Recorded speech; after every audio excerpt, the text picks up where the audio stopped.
અગ જગ સ્થાવર જંગમ તે બધી જગ્યાએ ભગવાન ઈશ્વર છે.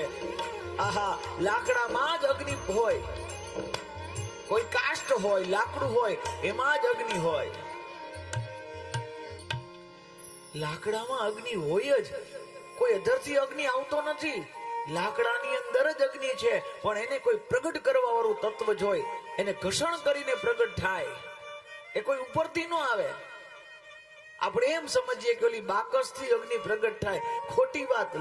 લાકડામાં ઓલરેડી અગ્નિ સમન્વિત છે, ત્યાં છે જ. જંગલોમાં આગ લાગે, ક્યાં માચીસ હોય છે? એ અગ્નિ એ કાષ્ટમાં છે. એ કાષ્ટમાંથી પ્રગટ કરવાનું તત્વ જોઈએ. હરિવ્યાપક સર્વત્ર સમાન.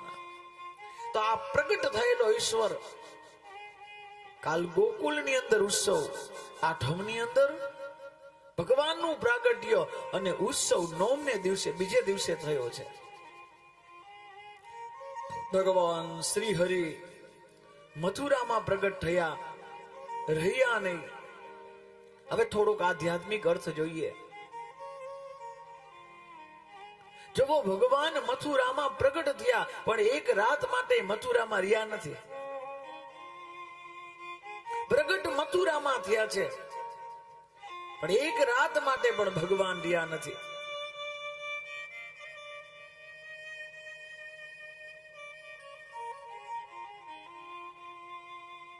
આ મથુરાનો અર્થ કરીએ પેલા. આ મથુરા છે ને, અભ્રષ્ટ શબ્દ કરી નાખ્યો છે.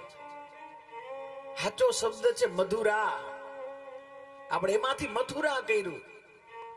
મધુરા, મધુરાનો શું? મધુ રાતી દાતી દદાતી સા મધુરા. જ્યાં કેવલ ભોગો ને ભોગો હોય, ભોગો સિવાય કાંઈ ન હોય, ખાઈ પીને જલસા કરવા, આવું જે હોય એ તમામ શેર, તમામ નગર, તમામ દેહ એ મધુરા છે. કદાચ આવામાં ઈશ્વર પ્રગટ પણ થશે, આવામાં ઈશ્વર આવશે તો પણ એ રહેશે નહીં. આવશે તો ખરી, પણ રહેશે નહીં. કે જ્યાં ભોગો પ્રધાન હોય ત્યાં ઈશ્વર આવે ખરી, રીએ નહીં. આ મધુરામાં ભોગો પ્રધાન છે. કેવલમ ખાવું પીવું ફરવું જલસા કરવા, એ જ જો જીવન હોય તો ઈશ્વર મળશે તો ખરી, પણ ઈશ્વર ટકશે નહીં. એક રાત્રિ માટે પણ ભગવાન ત્યાં રહ્યા નથી. ભગવાન ગયા છે ગોકુળ. આ ભગવાન પ્રગટ થયા, કેની પાસે સૌથી પહેલા દર્શન દીધા? ક્યાં પ્રગટ થયા? જેલમાં પ્રગટ થયા. અને માતા પિતાને દર્શન દીધા. એ કયા માતા પિતા? વસુદેવ અને દેવકી. આપને બોલતા જ નથી આવડતું. ઓલું જયારે કથા હોય ને, અને કથાની અંદર જયારે કૃષ્ણ પ્રગટ્ય થાય ને, કૃષ્ણ પ્રાગટ્ય, ત્યારે ઓલો હુંડલો લઈને જયારે આવે ને, ત્યારે આપણે એમ કહીએ વાસુદેવ હુંડલો લઈને આવ્યા છે. વાસુદેવ હુંડલો લઈને નથી આવ્યા. હુંડલામાં જે છે એ વાસુદેવ છે. વસુદેવ હુંડલો લઈને આવ્યા છે, અંદર છે એ વાસુદેવ છે.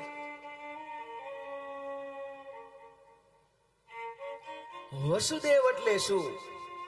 વિશુદ્ધ સત્વમ વસુદેવ. સત્વ શુદ્ધિ વસુદેવ છે. આત્મા શુદ્ધ થાય. અને દેવકી, દેવમય બુદ્ધિ સા દેવકી. બુદ્ધિ જો દેવમય થાય ને તો આપણા ઘરે કૃષ્ણ પ્રગટ થાય. બુદ્ધિ છે દેવમય થવી જોઈએ. દેવમય બુદ્ધિ સા દેવકી.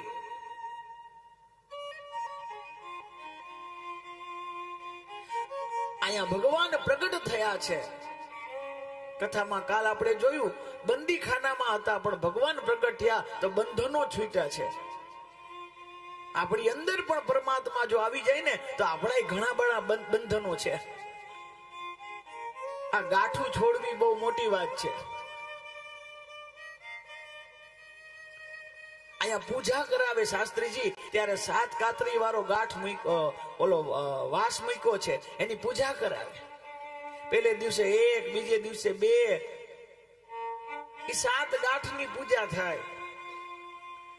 તો એટલે નહીં કે ધુંધુકાર્યમાં બેઠો તો ને એની મુક્તિ થઈ, એવું નથી.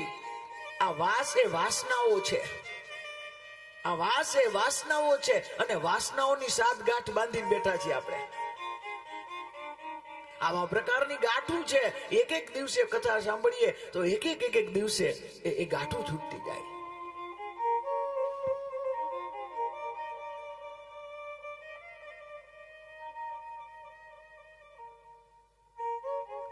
ગાંઠું છૂટે. ભૂદેવ છે ને પોથી લઈ આવે કથામાં, વક્તા મહોદય પોથી લઈ આવે અને પોથીની ગાંઠ છૂટે પેલા.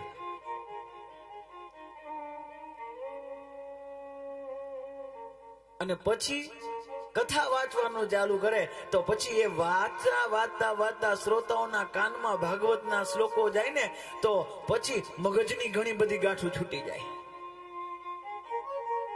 માનસિક ગ્રંથિઓ ઘણી બધી છે.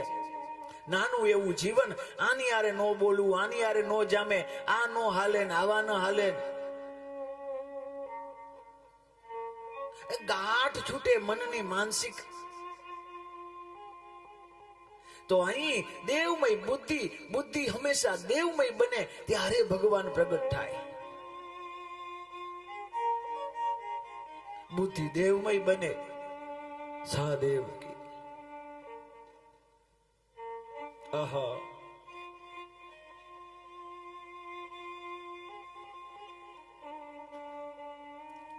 ભગવાન ગોકુલમાં આવ્યા ખરી પણ ભગવાન રહ્યા નહીં. આ ભગવાન મથુરામાં આવ્યા ખરી પણ રહ્યા નહીં. કારણ એટલું જ છે કે એનો રાજા છે ને એ કંસ છે. એનો રાજા છે એ કંસ છે. કંસનો અર્થ શું થાય? કમ શબ્દનો અર્થ થાય સુખ અને સ શબ્દનો અર્થ થાય શયતિહી. કંસનો અર્થ થાય કમ એટલે સુખ, સ એટલે શયતી, જે સુખને કાપે એ કંસ. અથવા કંસનો બીજો અર્થ કરી શકાય એ જેના હૃદયમાં ભક્તિનો નથી અંશ, એનું નામ બધું કંસ. જેના હૃદયમાં ભક્તિનો નથી અંશ એ જ સાચા રૂપમાં કંસ. તો અમુક કંસ જ્યાં હોય ત્યાં ભગવાન એક દિવસ પણ રહે નહીં. ચાલો એ રીતે ન સમજીએ. આ કૃષ્ણ કોણ છે પેલા એ સમજીએ. કંસ ને તો પછીની વાત છે. કૃષ્ણ સમજી તો કઈ કંસ સમજાશે. કૃષ્ણ કોણ છે? કંસ કોણ છે? કૃષ્ણ એ આનંદ છે. કૃષ્ણ આનંદ, કૃષ્ણ પરમાત્મા એટલે બીજું કોઈ નહીં. આનંદ ઘન પરમાત્મા. પાછું રિપીટ, રાજકોટ વાળા બોલજો. કૃષ્ણ એટલે કોણ? આનંદ. કૃષ્ણ એટલે કોણ? આનંદ નું રૂપ જ કૃષ્ણ છે. કૃષ્ણ નો અર્થ જ આનંદ થાય. કૃષ્ણ એટલે આનંદ અને કંસ એટલે અભિમાન. કંસ એટલે અભિમાન. જ્યાં અભિમાન હોય, જ્યાં અભિમાન હોય, જેના હૃદયમાં અભિમાન, જેનો રાજા અભિમાની હોય, જે જીવન જેનું અભિમાન હોય, તો અહીંયા રાજા અભિમાન કંસ અભિમાન છે. ત્યાં એક દિવસ પણ કૃષ્ણ ટકતો નથી, નથી, નથી ને નથી.